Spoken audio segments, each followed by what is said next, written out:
This film is an absurdist dark comedy with magical realism and science fiction, inspired by the world of telemarketing. It's called Sorry to Bother You. Oh yeah, all right, hell yeah. I didn't want to make a good movie. I wanted to make an important film. And not just thematically important, I wanted it to be artistically important. I knew for my first film I had to have great actors. Check this out. Damn, God made this land for all of us. And greedy people like you want to hog it to yourself and your family and charge all the rest of us for the right to live. Me and my family? Yeah. Cassius, I'm your fucking uncle. So Cassius Green never feels he's good enough at anything to warrant his life meaning something. He discovers a magical way to make his voice sound like it's overdubbed by a white actor. And this catapults him up the ladder of telemarketing success. Tim, I want to chop it up more, but I got to get to my squash game. Was that Visa or MasterCard? There was a piece in the script that we didn't get to, but it was a scene that at the time was really important to me, where Cassius Green was gonna have full frontal nudity. We need to feel that you are as vulnerable as you can be. And he was like, I've been waiting for a role with full frontal nudity. We didn't end up doing it because he can do something that even a lot of great actors can't do. You can look at his face and feel that he's vulnerable. The whole reason I went to work for Regal View was to make myself more interesting to you. Cassius, the old you was way more interesting. I've been wanting to make films for many years, and during that time that I wasn't making films, I was making music.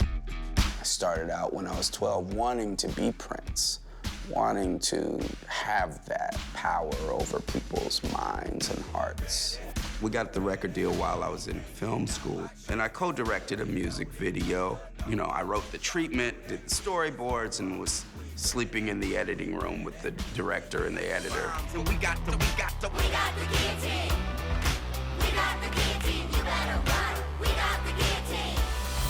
My biggest experience that helped me with being a director was I've been a music producer for 20-something years. And when you're producing music, you know, I may have the best bass player in the world, drummer who thinks he's the best drummer in the world, and some weird keyboard player, and individually, they each know so much more about music than I do. And I have to get them to follow my vision. What the hell are you talking about? Navigating all of that and hustling to get stuff done really laid the groundwork for me to be able to direct.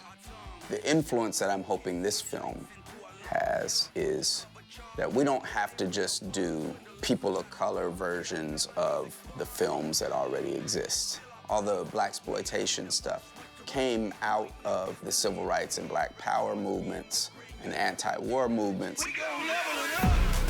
Art is communication. No matter what that art is, someone's saying something to you. There's so much more you could talk about. When I'm making my art, it really doesn't help me to think about the definitions of what I'm doing. So what I do comes out ridiculous or funny or weird. That's because the world is ridiculous, funny, and weird. Detroit is an artist with a goal of communicating to the world and having her art be part of a movement. So I thought that her name touched on a lot of themes that the movie is about. Squeeze Detroit. Detroit? Yeah. That's cool. My parents wanted me to have an American name. Nice. Tessa Thompson Understands the value of the dialogue and how that kind of leads the scene along. As opposed to Lakeith, his way is a little looser. So it worked for these characters because I think Detroit is much more of a stable person than Cassius. Hey. Hey. I wouldn't miss this for the world. Maybe, it's beautiful. You're beautiful. Cash, I love you too, but I can't hang with what I see in you now. Good art and good conversation is aware of the aesthetic.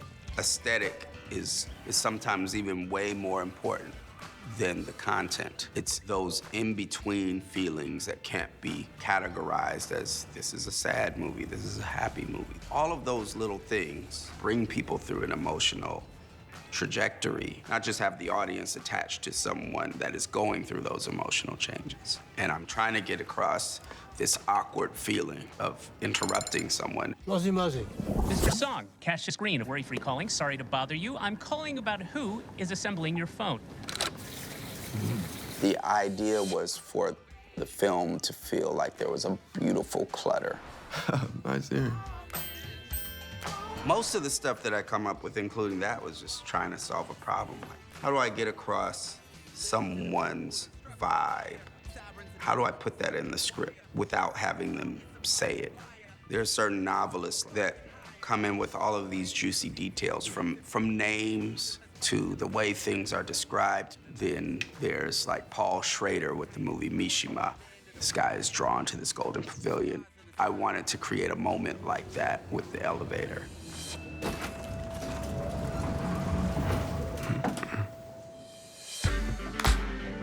What I love about Oakland is honestly that I know everybody, because I've had many lives here. I've been not only a youth organizer, almost a contradictory path, a party promoter, and a weed dealer. There are many people that are creative, and it's different than maybe a place like LA and maybe even New York, in the sense that there's no hierarchy. There's this idea that people are creating, and there's no thing of, did it blow up yet? There is a heavy, creative fire that's here. Steve Lift represents the new trend of new capitalism being no capitalism. What? This isn't a workspace. This is a playroom. And that's very prevalent in tech companies. But the point is not that this is worse or better, but it's an attempt to hide what's actually going on. Worry-Free CEO Steve Lift was interviewed on Oprah today. No. Conclusively, no. Our workers do not sign contracts under threats of physical violence. So therefore, the comparison to slavery is just ludicrous and offensive. We're transforming life itself. We're saving the economy. I mean, we're saving lives. It's all highlighted in my book. I lay out the whole thing. Army was perfect. He saw how Steve Lift thought of himself as a hero. He's very adjustable, very precise, and I can say, Army, between each sentence, look at a different part of Cassius's body and decide whether he could kill you with it or not. It's people like you that are gonna save this nation, Green. I mean, look, don't get me wrong, we still need the workers to do the work, per se. But we also need people like you, people that can be trusted, people that can analyze the challenge and adapt. Like a cunning raccoon, or like a snake. And he did that, and it was maniacal. Anything that I'm gonna do as a human is going to involve me trying to make the world better. For me, that means trying to make things more just. You are the one that has to build the movement. You, the listener. You know what today is? Today is the warning shot, telling them that we stand united. If we get this right today, not only will it be our floor, but it'll be every other floor in Regal View and beyond. We ride for anyone they try to fire. We fight. Squeeze is the quintessential, quote-unquote, professional organizer. Is that what you do? You just go from place to place stirring up trouble? Trouble's already there. Just how folks fix it. Hey, young blood. Danny Glover is probably the one that, in the cast that I knew the longest. So why you ain't dancing, man? I'm too old for that shit. What happened to him just doing the dog? Woo, woo, woo. Wow, wow. He's a friend of my father's. Him and my father have known each other since like 1968.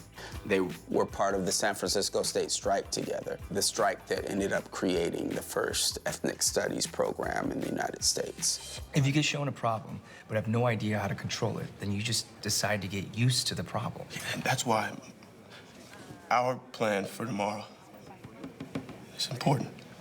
In 2001, I had an idea for a song in which I was a telemarketer selling slaves. So wait, are you telling me you sell slave labor to companies over the phone? Hot damn it. You are a sharp one. 2011, I decided I was gonna sit down and write a movie. David Cross and Patton Oswalt, they had read it and said, yeah, you could use our names. That helped me to get people to read it. Then went to Sundance Film Festival, got into the writer's lab, and we had all of these masters arguing with each other about what I should do with the script. And that let me know that nobody knows what the fuck they're doing. We're all just figuring it out. Yeah, one for all for one. Terry Crews, we had a 2-hour conversation. I left inspired, motivated, ready to work out, build a house, and start a pyramid scheme, because that's just how inspirational he is. If I don't come up with a boatload of money by next month, which I won't, bank is taking my shit. It's making my diabetes act up.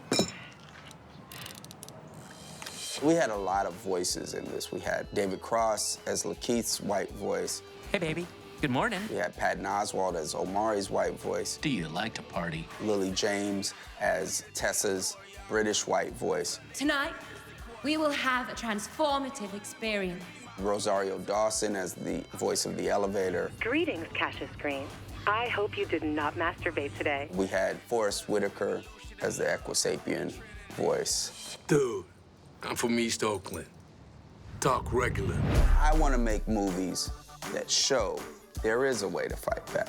I want to make movies that at least look at it from that standpoint, that we can fight back, that we can change things. I'm putting that into my art.